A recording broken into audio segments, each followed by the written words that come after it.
Plenário deve votar hoje mudanças nas regras do Super Simples. Comissão do impeachment ouve ex-ministro, mas depoimentos são encerrados pela falta de energia elétrica. Perícia sobre acusações contra a presidente afastada é entregue à comissão. E senadora Gleisi Hoffmann recebe solidariedade em plenário. Estes são os destaques desta terça-feira aqui no Senado. Bom dia.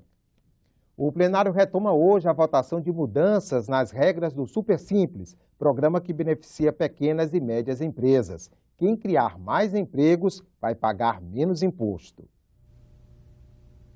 Hoje, para que uma empresa seja enquadrada no Super Simples, ela tem que ter um faturamento anual de até R$ 3.600.000.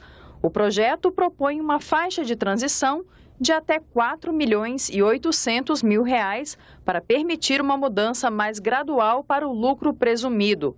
No caso dos microempreendedores individuais, o limite sobe de R$ 60.000 para R$ 72.000. A proposta também reduz o número de faixas de alíquota de imposto, de 20 para 6, e muda o prazo de parcelamento de dívidas contraídas até março deste ano, de 60 para 120 vezes, com redução de multas e juros. As regras do parcelamento começam a valer imediatamente após aprovada e sancionada a lei, e as outras alterações a partir de 2018. O senador Armando Monteiro apresentou uma sugestão de mudança: maior isenção tributária para empresas que pagarem no mínimo 28% da sua receita bruta em salários. Projetos de lei complementares foram sendo aprovados, oferecendo a determinadas categorias um tratamento favorecido. Criamos um critério universal, sem assimetrias injustificáveis,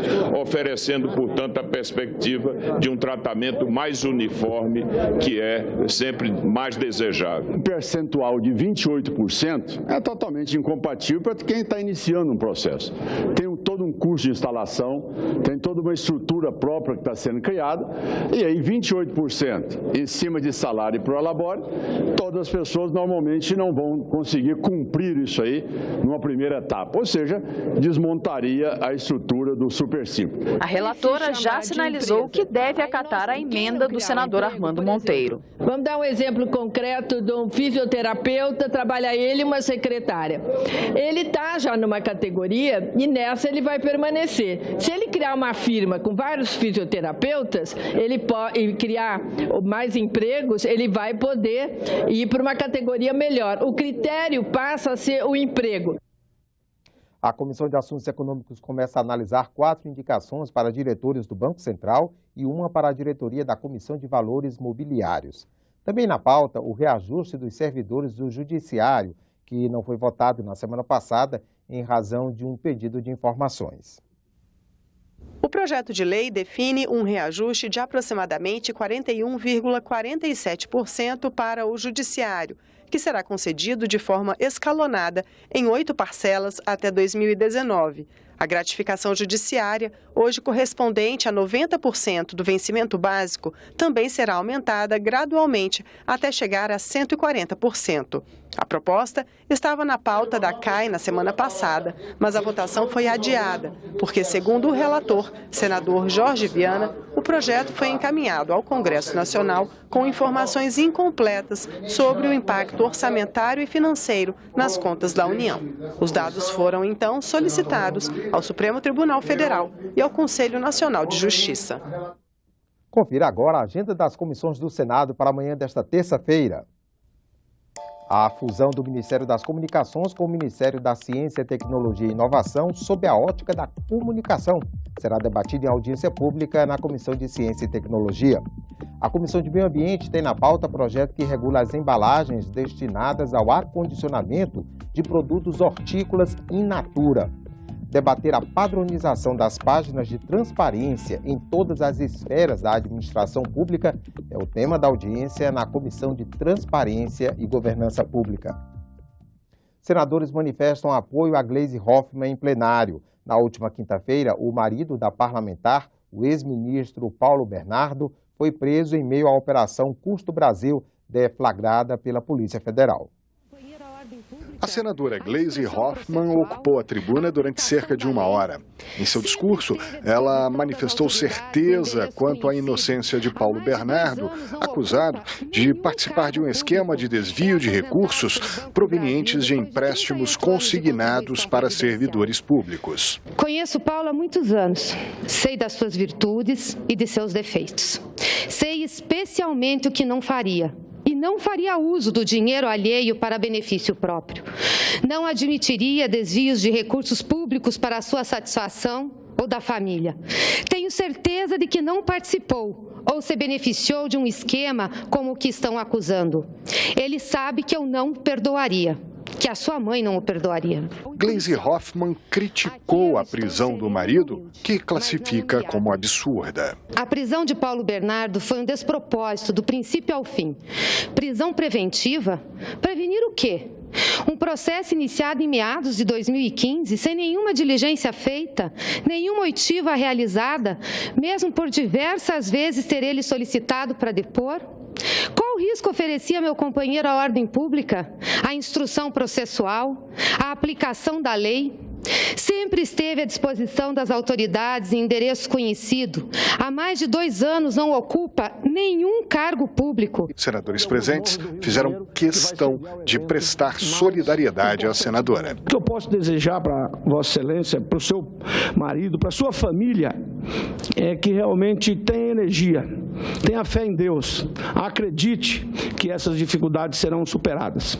Serão superadas, principalmente pela história de vida de vocês. Paulo Bernardo pediu para prestar depoimento por várias vezes. Não marcaram o depoimento. Qual o fato novo de 1 ano para cá? Nenhum. Aí de uma hora para outra um espetáculo, ainda na fase do inquérito. O que o juiz devia fazer? Se ele está convencido que existia alguns indícios, ele podia denunciar. Fazia a denúncia.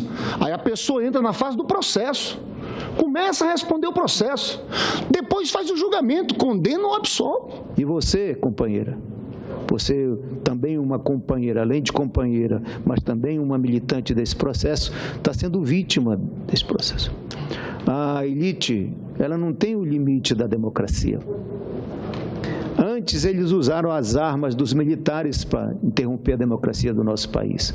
Agora, estão buscando uma forma sofisticada, que é o processo midiático, com uma aliança com os setores do judiciário, para poder derrubar a gente do poder.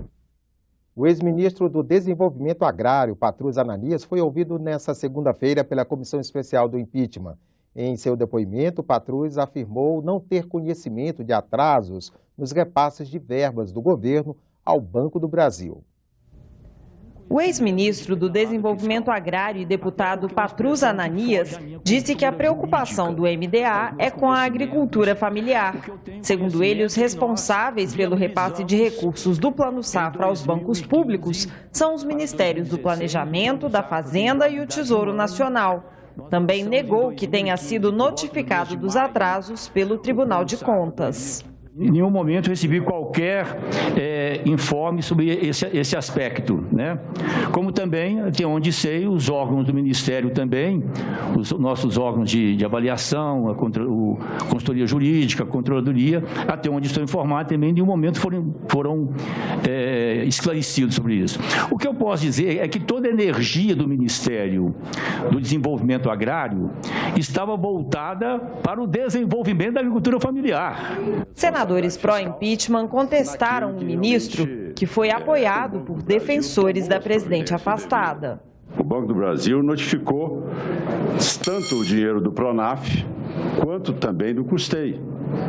Está aqui a notificação de mês a mês com que o Banco do Brasil encaminhou ao Tesouro Nacional, que a partir daí o Tesouro Nacional decide com a Presidente da República. A senhora vai pagar ou não vai pagar? Não é operação de crédito. Segundo, nunca o Tribunal de Contas havia analisado essa questão como operação de crédito. Os atrasos ao Plano Safra acontecem desde 2001. Em nenhum momento isso foi considerado nem operação de crédito e, portanto, nem crime. A comissão do impeachment foi suspensa por causa de um apagão no Senado, causado por um incêndio na estação de energia elétrica. A comissão volta a se reunir nesta terça às 11 da manhã para ouvir 5 testemunhas, 2 da lista de segunda-feira e 3 que já estavam previstas para terça, entre elas o ex-ministro da Defesa, Aldo Rebelo. A falta de energia provocada pelo incêndio na subestação da SEB afetou toda a esplanada dos ministérios. A causa do acidente ainda está sendo investigada pelos bombeiros. O incêndio nas instalações da SEB começou no final da tarde. Carros de bombeiros se deslocaram para o local e a subestação teve que ser desligada para que os bombeiros pudessem combater o fogo. O óleo dos transformadores dificultou a extinção do incêndio. A região central de Brasília ficou às escuras. No Congresso, os senadores bem que tentaram prosseguir com os trabalhos, mas sem energia tiveram que encerrar as atividades do dia. A presidente afastada Dilma Rousseff teve participação direta na edição de decretos sem o aval do Congresso, mas não é responsável pelas chamadas pedaladas fiscais. É o que aponta a perícia feita a pedido da comissão do impeachment. O laudo foi entregue na manhã dessa segunda-feira. Os peritos devem ser ouvidos no dia 5 de julho.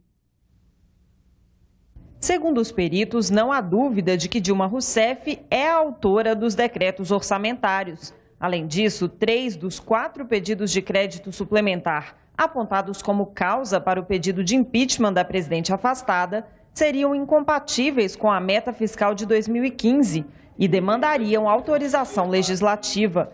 Eles somam R$1,730 bilhões. Ela é autora dos decretos, né? A autoria dos decretos ela é incontroversa. A participação que a gente identificou foi essa. Quanto às pedaladas fiscais, o laudo afirma que não foi identificada a ação de Dilma no atraso de repasses ao Banco do Brasil para o Plano Safra.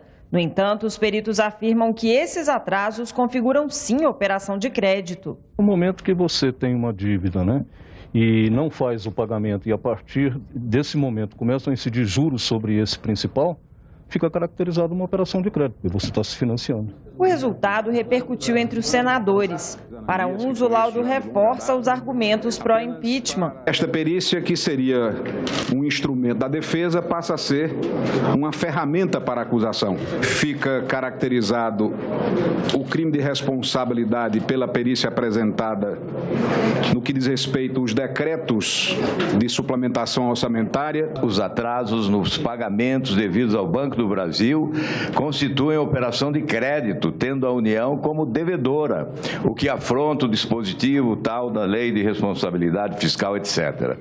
Portanto, a conclusão é que houve operação de crédito. O passivo da União junto ao Banco do Brasil era de 10,9 bilhões de reais.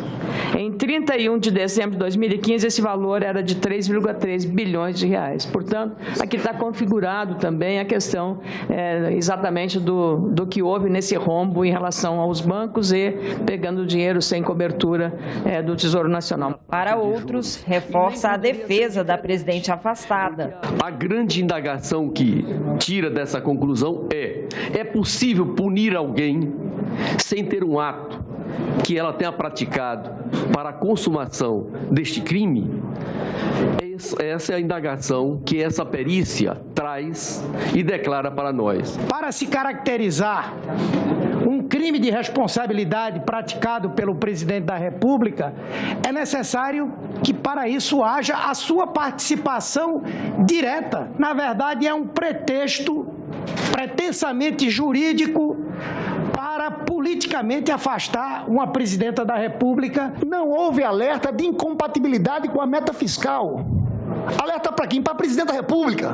Nós estamos falando em 20 órgãos técnicos, assessorias. Depois de passar por esses técnicos todos, está aqui a perícia, deixando muito claro, senhores, isso aqui é um faz de conta, afastar uma presidente da República por isso. Os senadores têm 24 horas para pedir esclarecimentos sobre o laudo. Você tem um parecer de uma junta pericial designada pelo Senado, e, evidentemente, as partes podem ter os seus assistentes periciais apontando algum defeito, alguma omissão ou alguma lacuna eventual nesse parecer dessa junta. E quem vai julgar isso são os senadores. O prazo para os senadores pedirem esclarecimentos termina na manhã de hoje. E os peritos têm até sexta-feira para responder às dúvidas dos parlamentares. Foi publicada hoje no Diário Oficial da União a lei que permite a adoção de medidas de emergência quando houver perigo à saúde pública causado pela presença do mosquito Aedes aegypti, que transmite a dengue, a chikungunya e a zika. Uma dessas medidas prevê o ingresso forçado de agentes públicos em imóveis abandonados, fechados ou nos que não se consegue localizar o proprietário ou locatário. Ficamos por aqui. No decorrer do dia você acompanha outras informações nos boletins do Senado agora. Enquanto isso, continue assistindo a nossa programação.